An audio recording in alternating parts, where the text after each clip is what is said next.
In the heart of Chicago, where the icy winds off Lake Michigan whip around architectural titans of steel and glass, stands the Gilded Quill. It is not a restaurant of fleeting trends, but a fortress of tradition, its mahogany-paneled walls saturated with the scent of old money, prime rib, and whispered backroom deals. The menus, bound in heavy leather, are a statement of confidence.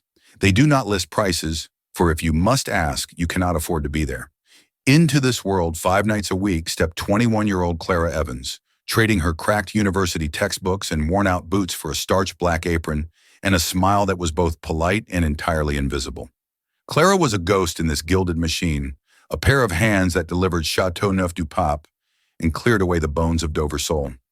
Her real life was a 3-story walk-up in the vibrant, paint-peeled neighborhood of Pilsen, a world that smelled of her mother's slow-cooked pozole and the lemon-scented floor cleaner she used with religious devotion. Her mother, Elena, was the quiet sun around which Clara's universe orbited. A woman of gentle gestures and kind-haunted eyes, Elena lived in a perpetual, soft-focus fog.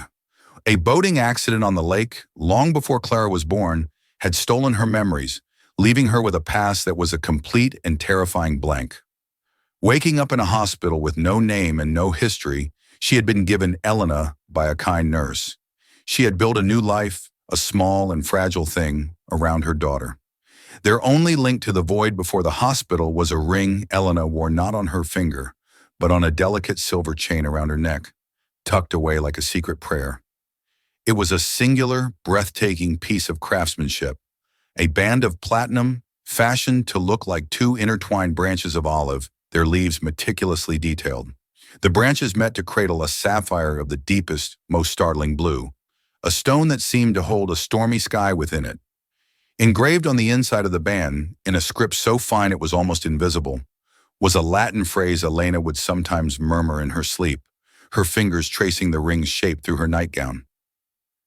Amor fati, amor fati. Love of fate, love of a father, a strange, nonsensical pairing to anyone who heard it. But to Elena, it was a piece of her soul she could touch. Clara, a history major at the University of Chicago, with a passion for classical languages, had long been intrigued by the inscription. It wasn't a known classical quote. It felt personal, idiosyncratic. She had spent hours in the university library trying to place it, to no avail.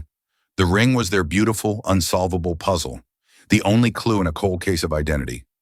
Tonight, the coveted corner booth, the one with an unobscured view of the city's glittering nocturnal skyline, was occupied by a living legend, Julian Croft. Croft was not a man who simply lived in Chicago.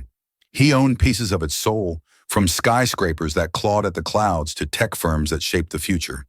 The press called him the architect of tomorrow, a ruthless visionary who had rebuilt his family's old money empire into a global force. But they also whispered of the tragedy that had hollowed him out 20 years prior, the death of his young wife, Isabella, in a sudden and violent boating accident on Lake Michigan. Her body was never recovered. He was in his early 50s now, with a face that looked like it had been carved from rock and then left out in a storm. His eyes, the color of wet slate, missed nothing. He projected an aura of such immense, glacial control that most of the staff gave his table a wide berth. Tonight, he was not alone. Across from him sat Victoria Davenport, his fiancée, a woman as polished and sharp as a shard of obsidian. Her family's wealth was newer, harder-edged, and their impending marriage was seen less as a romance and more as the merger of 2 formidable dynasties. Clara was assigned their table. Rookie's trial by fire, the senior waiter had smirked. She approached with the practiced calm of someone used to being underestimated, her heart a frantic bird against her ribs. "Good evening. May I start you with something from the bar?" Julian Croft did not look at her. He was studying a schematic on his tablet. Scotch, Lagavulin 16, 1 rock. His voice was gravel, dismissive. Victoria offered a tight, condescending smile. "A sparkling water with lemon, please." The meal was a silent, tense affair. Victoria spoke of charity galas and stock options. Julian responded in monosyllables, his attention fixed on his device. Clara moved around them with silent efficiency, a phantom refilling glasses and clearing plates. She was nothing, a function, a part of the expensive scenery. As she served their main courses, her sleeve, damp from a moment of haste at the water station, brushed against the back of his hand as she set down his plate. It was a minor, insignificant contact. He flinched, not in anger, but with a strange, sudden stillness. His head snapped up, irritation tightening his jaw. His gaze, however, did not land on her face. It dropped, snagged by the glint of silver at her collarbone. For an important university exam the next day, Clara had borrowed her mother's ring for luck, wearing the chain on the outside of her uniform's collar as a small act of rebellion, a secret talisman against the intimidating opulence of her workplace. Julian Croft's fork, halfway to his mouth, stopped.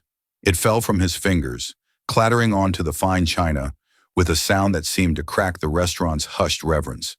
The blood drained from his face, leaving behind a waxy, ashen pallor. His slate-gray eyes were fixed, utterly transfixed, on the olive branches and the stormy blue sapphire nestled at her throat. A look of raw, violent disbelief twisted his features. He wasn't looking at a piece of jewelry. He was looking at a relic from a buried tomb. The silence that descended upon the table was a physical weight. Victoria's perfectly sculpted eyebrows drew together in a frown. "Julian, what is it?" Clara froze, every nerve ending screaming. Her training told her to apologize profusely, to fade away, to become invisible again. But she was pinned by the sheer, agonizing force of his stare. It wasn't anger. It was something deeper, something broken and raw. His eyes, wide and wild, finally lifted from the ring to her face, truly seeing her for the first time. He scanned her features, the dark, wavy hair, the determined set of her jaw, the shape of her eyes, with a desperate, frantic energy, as if trying to solve a complex equation that defied all logic. Confused and deeply unnerved, Clara felt an anxious need to speak, to do anything to break the terrifying spell. She managed a small, uncertain smile. "It's an unusual design, isn't it?" she began, her voice a near whisper. Wanting to fill the charged air, to offer some explanation for the object that had so violently captured his attention, she added the words that would detonate his world. "Sir, my mom has the same ring." The words were simple, an innocent offering, but for Julian Croft, they landed with the force of a physical blow. He recoiled slightly, his breath catching in a strangled gasp. The fortress of icy control he had spent 2 decades building around his heart didn't just crack, it vaporized. What did you say?" he rasped, his voice a broken thing, unrecognizable from the cold baritone of moments before. "My mother," Clara repeated, her own voice faltering under his terrifying intensity. "She has one. It's hers. I just borrowed it." To make a human connection, to explain its significance beyond mere metal and stone, she added a detail only she would know. She traces the words on the inside all the time when she's trying to think. Amor fati, amor fati. That was the breaking point, the phrase, their phrase, a silly private motto they'd invented on their honeymoon in Rome, a blend of high philosophy and a private joke about his own stern father. No one in the world could have known it. No one. A strangled sound tore from Julian's throat. His hand flew to his chest, clutching at his heart. His eyes, locked on Clara's, were swirling with a hurricane of emotions. Shock, agony, and a terrifying, impossible flicker of hope. He tried to speak, to ask a question, but his body betrayed him. His eyes rolled back into his head.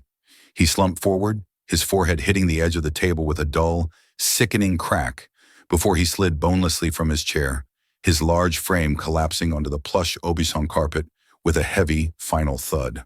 The dam of polite silence broke. A woman at a nearby table screamed. The gilded quill erupted into chaos. The manager, a perpetually stressed man named Antoine, rushed over, his face a mask of pure horror. "Call 911. Somebody call an ambulance, now." Patrons and staff swarmed the table.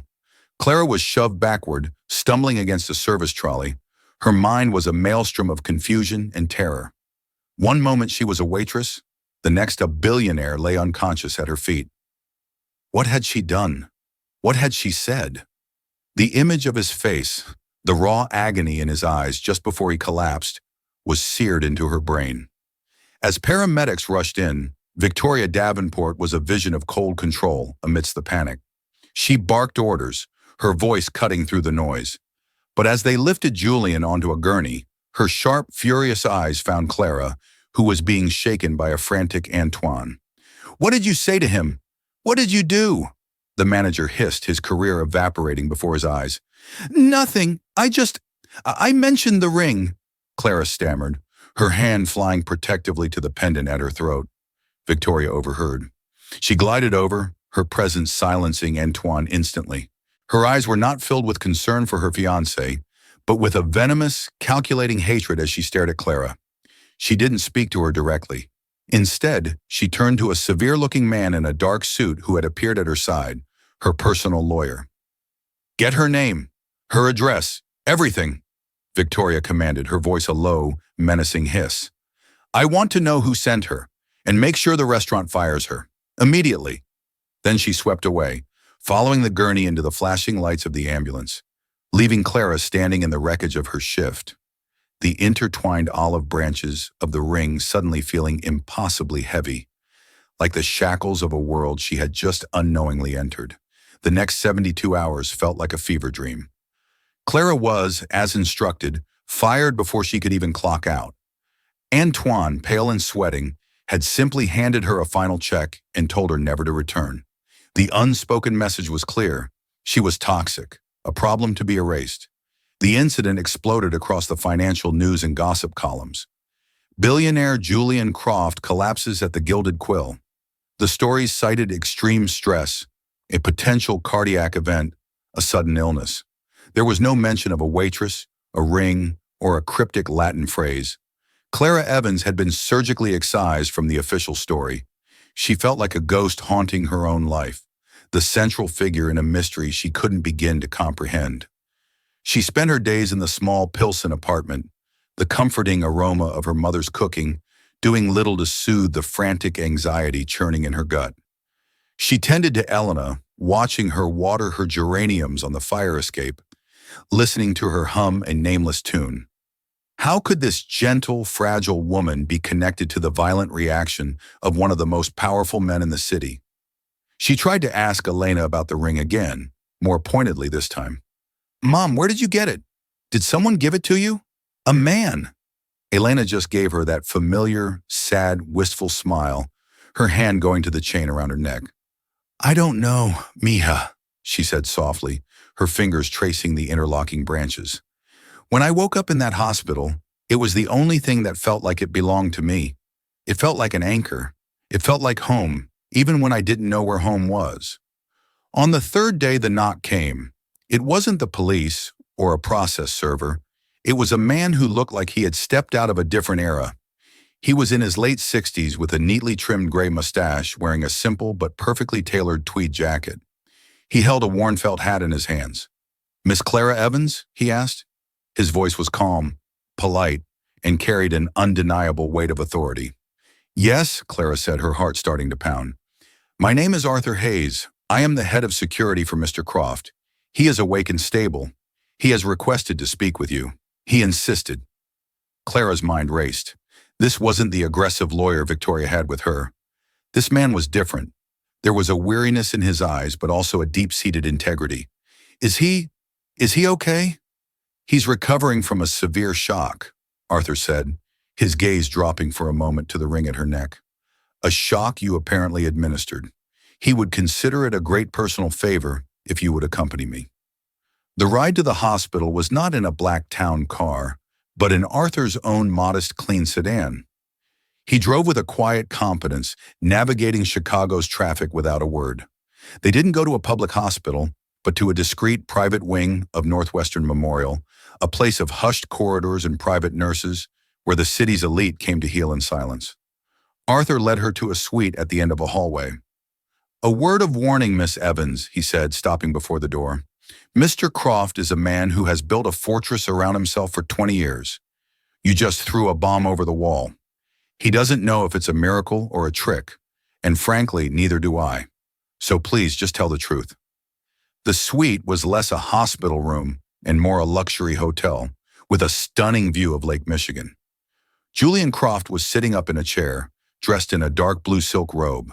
An IV stand was beside him, but his eyes were clear, and the formidable intensity was back, though it was now laced with a raw, desperate vulnerability. Victoria was not there. "Miss Evans," he said, his voice raspy but firm. He gestured to a chair opposite him. Arthur remained standing by the door, a silent observer. Clara sat, her hands clenched in her lap. "The ring," Julian said, getting straight to the point, "and the words you spoke. Amor fati, amor fati. Where did you hear them?" "From my mother," Clara said, her voice shaking slightly. "She says them. She doesn't know what they mean. She doesn't remember anything." "Your mother?" Julian leaned forward, his entire being focused on her. "Tell me about her." Clara recounted the story she had told 1,000 times. The boating accident 20 years ago, waking up in a small public hospital up the coast in Wisconsin, the amnesia, being given the name Elena, building a new life in Chicago. With every word, Julian's face seemed to pale further, the lines around his eyes deepening. "A boating accident," he whispered, the words tasting like poison. He closed his eyes, a tremor running through him. "My wife, Isabella, she was on our boat on the lake. There was a storm. They found wreckage, pieces of the hull. But they never found her. She was declared dead." He opened his eyes, and they were glistening with a film of unshed tears. "That ring, I designed it myself. There is only one in the world. The olive branches were from a tree at her family's home in Tuscany. The sapphire matched her eyes. And the inscription," he took a ragged breath. "It was our secret, a joke, something I whispered to her the night we were married." He stared at Clara, his gaze so piercing it felt like he was looking into her very soul. "Miss Evans," he pleaded, his voice cracking, all pretense of the cold billionaire stripped away. "Please, I have to meet her. I have to see your mother." The air in the room was thick with the ghosts of 2 decades. Clara's mind was reeling. Isabella, Elena. The names were different, but the stories were lining up with a terrifying, impossible symmetry. This wasn't a coincidence. This was something far stranger. "Sir, Mr. Croft," she began, a fierce protectiveness for her fragile mother rising within her. "My mother, she's not well. Her life is very small, very quiet. A shock like this, meeting you, it could shatter her." "I understand," Julian said, and for the first time, Clara saw not a titan of industry, but a profoundly broken man, clinging to a piece of driftwood in a raging sea. "I will be whatever she needs me to be, a stranger, an old friend. I won't pressure her. I won't even say the name Isabella. But I have lived in a gray world for 20 years. For the first time, I see a flicker of color. I have to know if it's real." He looked at Arthur. "Get a team. Go to Kenosha, Wisconsin. I want every admission record for every Jane Doe from 20 years ago. Find the doctor who treated her, the nurses who named her. I want to know who found her and brought her in. Spare no expense." Arthur nodded. "Already on it, sir." Julian turned back to Clara, his expression one of pure supplication. "Please, Clara. May I call you Clara? Let me see her. Your way. Quietly. No fanfare. Just me." Clara looked at this powerful man, brought to his knees by a simple ring and a 4-word phrase. Her entire life she had yearned for answers for her mother, for a key that could unlock the empty rooms in her mind. Now the key was sitting right in front of her, but opening that door could lead to a beautiful garden or a devastating abyss. Looking into his grief-stricken eyes, she saw a reflection of the same profound loss she saw in her mother's eyes every day. They were 2 halves of a broken whole. "Okay," she whispered, the single words sealing their fates. "Okay, I'll arrange it." A single tear escaped Julian Croft's eye and traced a path down his chiseled cheek. It was the first one he had allowed himself to shed in 20 years. "Thank you," he breathed. As Clara left the hospital, she was accosted in the lobby. It was Victoria Davenport, her beautiful face a mask of cold fury. "What were you doing in there?" she demanded, her voice low and sharp. Two large men in suits flanked her. "He asked to see me," Clara said, standing her ground. "You are a scheming little nobody," Victoria hissed, stepping closer. "I don't know what your game is, but it's over. Julian is vulnerable right now. I am his future. You and whatever fantasy you've cooked up are a threat I will eliminate. Take this." She shoved a check into Clara's hand. It was for $50,000. "Disappear. Go back to whatever hole you crawled out of. If I see you or hear from you again, you will regret it.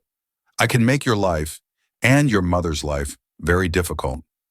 Clara looked at the check, then back into Victoria's merciless eyes. She tore the check in half and let the pieces fall to the marble floor. "He deserves to know the truth," Clara said, her voice steady despite the fear coiling in her stomach. Victoria's eyes narrowed into slits. "You have just made a very powerful enemy, you foolish girl." Clara walked away, her heart hammering, the encounter solidifying a terrifying thought in her mind. This wasn't just about a tragic accident. Victoria's reaction was too vicious, too personal. She wasn't protecting a grieving fiancé, she was protecting a secret Clara was now dangerously close to uncovering. When she got home, the apartment felt different, smaller, more vulnerable. Elena was humming in the kitchen, preparing their simple dinner. Clara was struck by a sudden, frantic need for more proof. She went to her mother's small bedroom, to the old wooden chest at the foot of her bed where she kept her few treasures.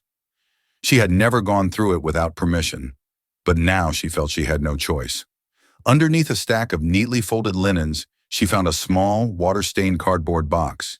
Inside were a few faded items, a dried sand dollar, a bus ticket to Chicago from Kenosha, and a small sealed envelope yellowed with age. With trembling fingers, she opened it. Inside was a single photograph, a Polaroid. Its colors faded. It showed a younger, vibrant woman who was unmistakably Elena, laughing, her head thrown back in joy.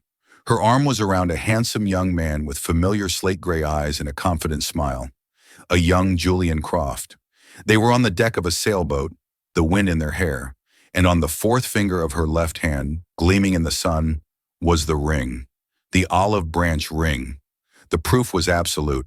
Her mother wasn't just a woman who happened to have a similar ring. Her mother, Elena, the quiet cook from Pilsen, was Isabella Croft, the lost wife of a billionaire. And Clara, the broke history student, was his daughter. The realization hit her with the force of a physical blow, knocking the air from her lungs.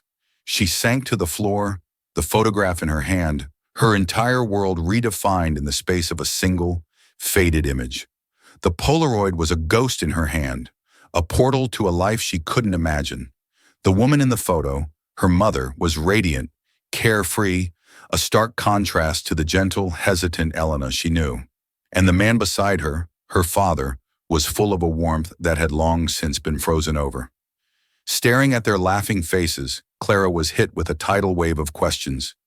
If her mother had survived, why was she left to languish as a Jane Doe? Julian Croft had the resources to find anyone on the planet. Why had the search for his wife stopped? Someone must have stopped it. Someone must have wanted Isabella Croft to remain dead. And Victoria Davenport's venomous threat in the hospital lobby suddenly clicked into place. This wasn't just a random tragedy.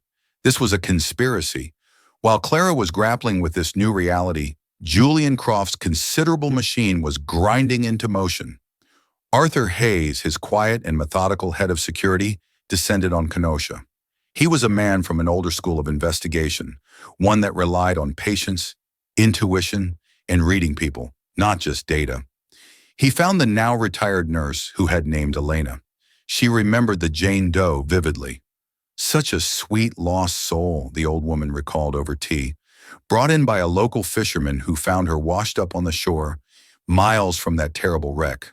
She was wearing the most beautiful ring. We had to cut it off her swollen finger. She cried for it, even though she didn't know why. It was the only thing she seemed connected to. The nurse's story confirmed Elena was a survivor found far from the main debris field. Arthur then turned his attention to the official side of the investigation. He pulled the original police reports, the Coast Guard logs, and the coroner's inquest that had declared Isabella Croft dead in absentia. The coroner who signed off on it was a Dr. Alcott.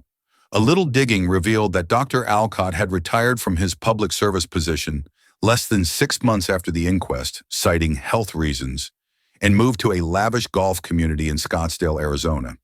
It seemed an extravagant retirement for a small-town county coroner. Arthur flew to Scottsdale. He found Dr. Alcott, now an old man haunted by more than just his golf handicap. Under Arthur's calm, persistent questioning, the old man's composure crumbled. The story tumbled out, a confession 20 years in the making. "I was told she was dead, that the wreckage was definitive," Alcott confessed, his hands shaking. "Then this woman washes up, alive. I knew who she had to be. I made a call, not to Croft, but to his business rival at the time, Sterling Davenport." The name hit Arthur like a shot of ice water. Sterling Davenport, Victoria's father. "Davenport flew in himself," Alcott continued, his voice barely a whisper. "He came to the hospital. He saw the woman, saw she didn't remember a thing.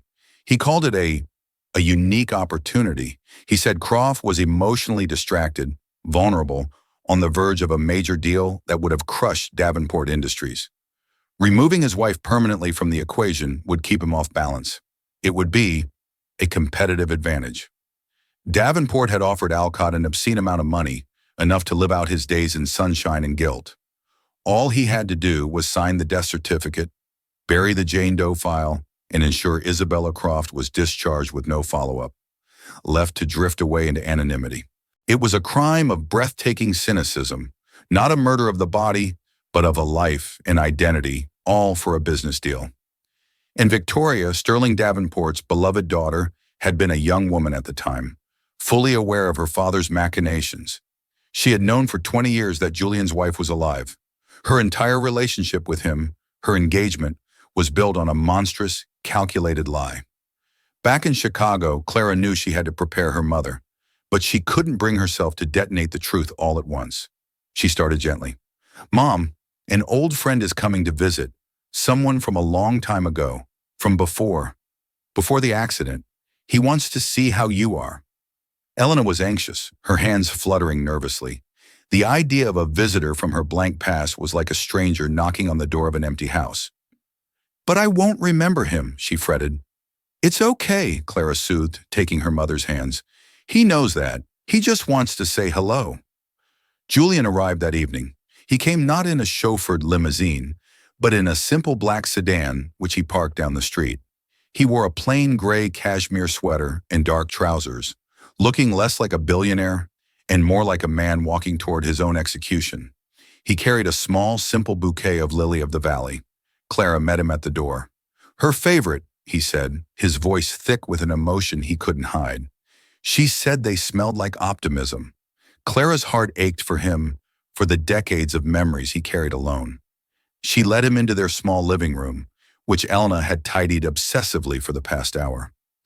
Elena was sitting in her favorite armchair, the lamplight casting a soft glow on her face. She looked up as Julian entered. Time stopped. The air in the room became thin, electric. Julian's gaze devoured her, tracing the lines of a face he had only seen in faded photographs and tortured dreams for 20 years. She was older, of course, her dark hair now threaded with silver, her eyes holding a gentle confusion he didn't recognize. But it was her. Beneath the years and the trauma, it was his Isabella. Elena stared back at the handsome, haunted-looking stranger. She felt a powerful, disorienting pull, a deep subterranean tremor in the fog of her mind. It wasn't a memory, but the echo of one, a sense of profound familiarity that was both comforting and terrifying. Her hand flew instinctively to the ring at her throat. Julian saw the gesture. He took a hesitant step into the room. "Hello, Isabella," he said, the name a raw, wounded whisper. The name didn't trigger a flash of memory. To Elena, it was a foreign word. She looked at him, then at Clara, her expression lost. "I'm sorry," she said, her voice soft. "They call me Elena." Julian's face crumpled slightly, but he quickly masked the pain. He remembered Clara's warning. He wouldn't push. He sat on the worn sofa opposite her, the small bouquet of flowers still in his hand. He didn't try to force a connection. He simply began to talk. He spoke of a young woman he once knew.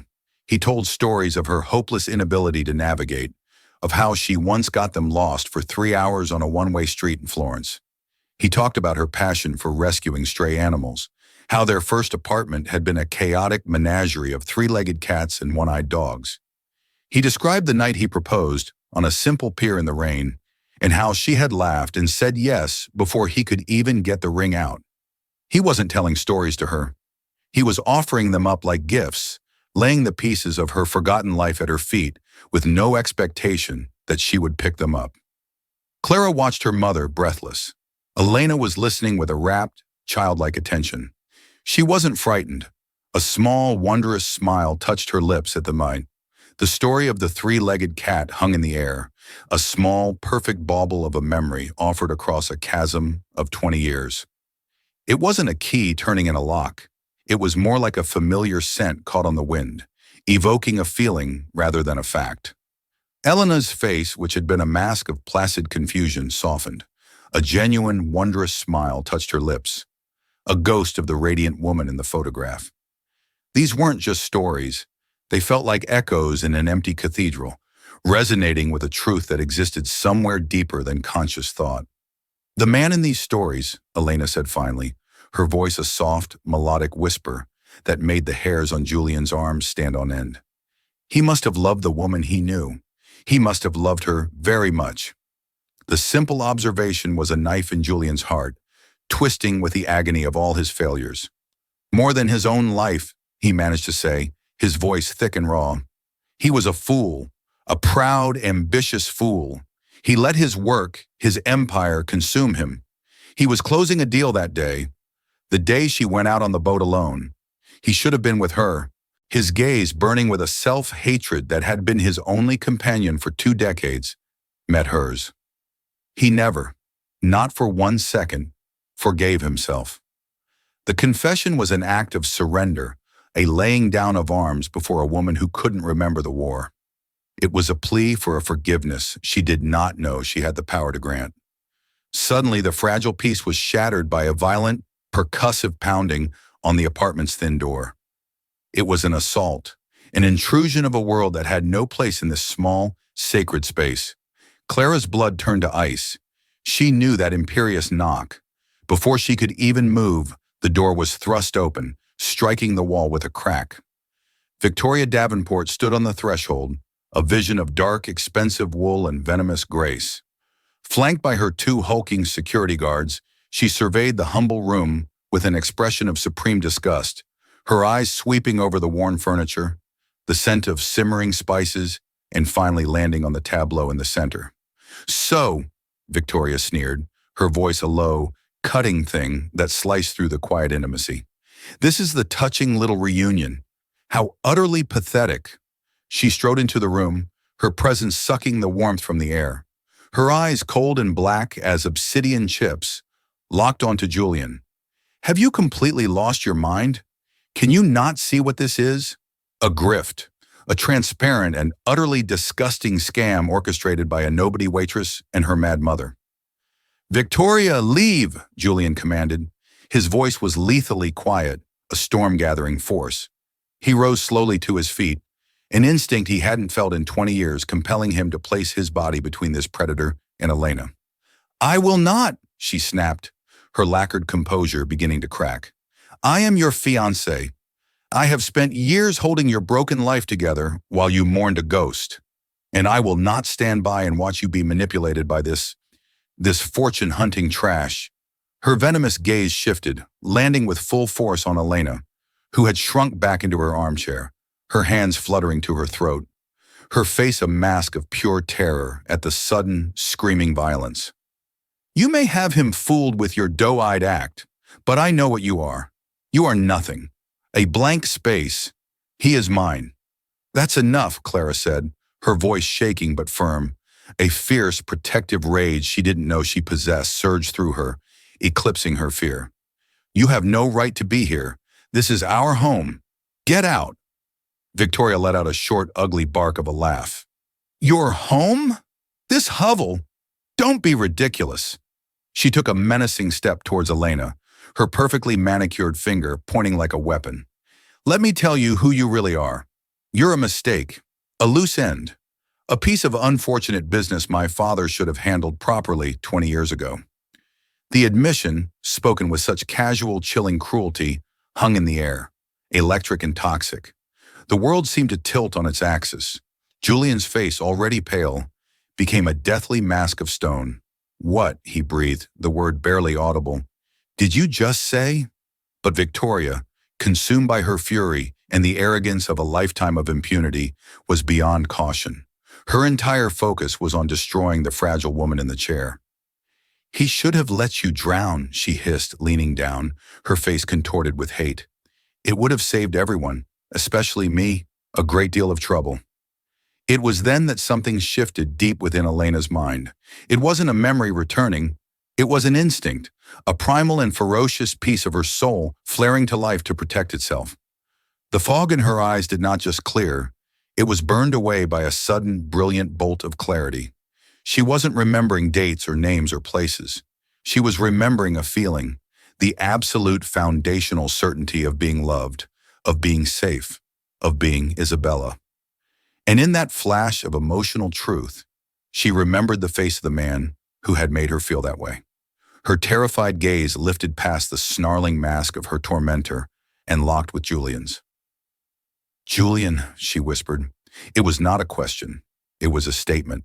Her name for him, spoken in her own voice, unearthed from the ruins of her mind after 2 decades of silence. The sound of his name on her lips was a thunderclap that broke the world. It shattered Victoria's tirade, rendering her momentarily speechless. It reached across the years and pulled Julian back from the brink of his own private hell. He stared at his wife, at the woman he had mourned for half his life, and for the first time, he saw her, truly saw her, looking back at him with the unmistakable light of recognition. Everything else, the cramped room, the smell of fear, the hateful woman between them, faded into nothing. "You knew," he said, turning his head slowly toward Victoria. His voice was no longer a whisper. It was the low growl of a man whose heart had just been ripped out for the second time. "All this time, you knew she was alive." "She was an obstacle," Victoria spat, her composure finally shattering into 1,000 pieces of raw, ugly desperation. "My father, he neutralized a threat to our family's future. And I have protected you, protected us, from this truth ever since. She would have ruined you with her weakness then, and she will ruin you now." "Get out," Julian said, his voice dropping to a terrifyingly calm whisper. He never took his eyes off her face. "Arthur." The call was quiet, but it was obeyed instantly. Arthur Hayes, who had been waiting, a silent sentinel of loyalty in the hallway, stepped into the room. His expression was grim, his presence solid and implacable. "Escort Miss Davenport from the premises," Julian ordered, his tone flat and cold as a tombstone. "And then call the Chicago Police Department.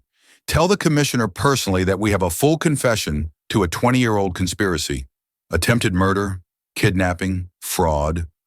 I'm sure the DA will find a long list of charges." Victoria's face, already pale, turned a waxy, translucent white. The blood drained from it, leaving behind only the stark red of her lipstick, a grotesque slash in a mask of horror. "You can't prove anything. It's my word against this lunatics." "Oh, I think we can," came Arthur's calm, steady voice from the doorway.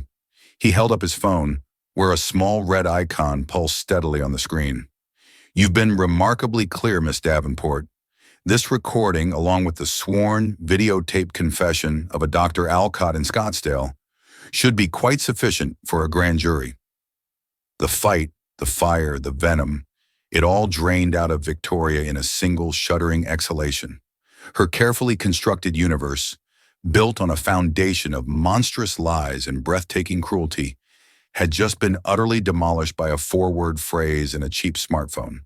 As Arthur and another man silently and efficiently led her away, a sputtering, defeated shell of her former self, a profound, ringing silence descended on the small apartment. There was only Julian and Elena, standing a few feet apart, the chasm of 20 stolen years yawning between them. He took a hesitant step forward, then another. He didn't touch her. He couldn't. He just looked at her, his heart, which he had long considered a dead and useless organ, roaring back to life with a pain so intense it felt like joy. Isabella, reached out a trembling hand. With infinite, tentative slowness, she laid her palm against his cheek. His skin was real, warm. He was not a dream. In that single electric point of contact, the 20 years of pain, of lies, of hollow loneliness, began to dissolve. Her memory of events was still a shattered mirror, 1,000 glittering fragments that would never make a whole picture again.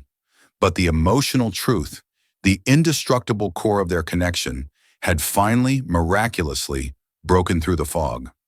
Clara stood by the kitchen doorway watching them, silent tears streaming down her face, blurring the impossible image before her. She was no longer just Clara Evans, the history student from Pilsen. She was the daughter of Julian and Isabella Croft, the living testament to a love that had refused to be extinguished by greed, time, or the cold, dark waters of the lake. The aftermath was not a fairy tale. It was an earthquake, and they were standing at its epicenter. The story exploded across the globe, a sensational saga of love, loss, betrayal, and miraculous reunion. The arrests of Sterling and Victoria Davenport became front-page news, a sordid tale of corporate malfeasance and sociopathic cruelty. The Pilsen apartment building became a fortress under siege. Paparazzi swarmed the street, their long lenses like sniper rifles aimed at the windows. News helicopters chopped the air overhead, turning their quiet, anonymous life into a global spectacle. Julian, moving with a speed and decisiveness he hadn't employed in years, shielded them from it all. Within hours they were gone, spirited away not to his cavernous Gold Coast mansion, a place now tainted by the ghost of Victoria's long deception, but to a quiet, sprawling estate north of the city, a sanctuary of rolling hills, ancient oak trees, and profound silence that he'd bought on a whim years ago and never used. It was a place to breathe, but healing was not a simple process. It was a slow, painstaking, and often painful archaeology of a soul. The world's best neurologists confirmed what they already suspected. Isabella's episodic memory, the library of specific events, was likely damaged beyond repair. There would be no cinematic flood of recollection, but her emotional and procedural memory were strangely, powerfully intact. She knew, with a fierce, primal certainty that needed no factual backup, that she loved the grief-stricken man who watched her as if she were a mirage, and that she loved the fiercely intelligent young woman who was the anchor of her entire existence. She decided for a time to keep the name Elena. "Isabella is the woman in your stories," she told Julian one evening as they sat before a crackling fire. "Elena is the woman who raised our daughter. I need to be both for a while." For Clara, the transition was a violent form of psychological whiplash. She went from meticulously budgeting for groceries to having a trust fund established in her name with a number of zeros that felt like a typographical error. But the vertigo of wealth was nothing compared to the complex, awkward, and deeply fraught dance of getting to know her father.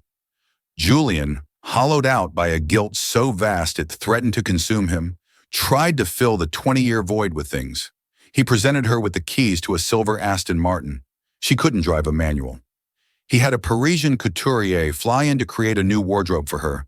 She hid the silk and cashmere in a closet and continued to wear her worn university sweatshirts.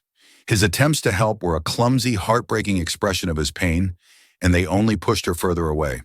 The breaking point came one afternoon in the estate's vast two-story library, a room that smelled of old leather and wood smoke.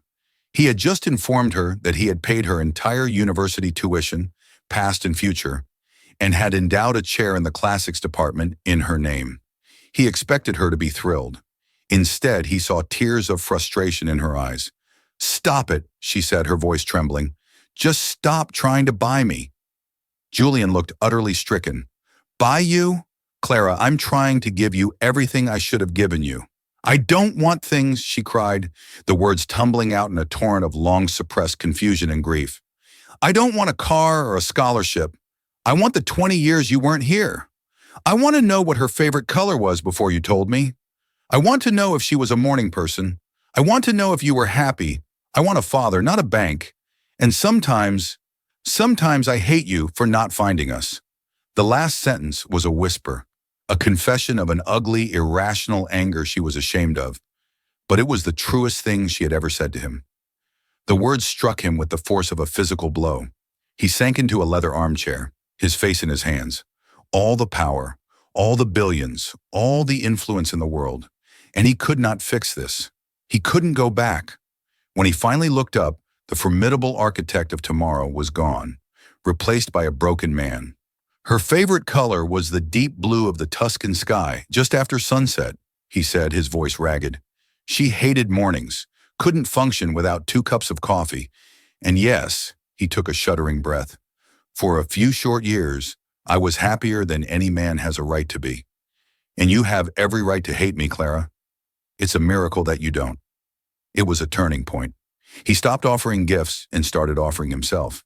He shared memories, not as grand pronouncements, but as quiet offerings.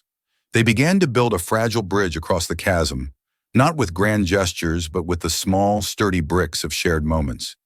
They had late-night conversations fueled by hot chocolate. They took long, silent walks through the rustling autumn leaves. They worked together on 1,000-piece jigsaw puzzles on the great library table.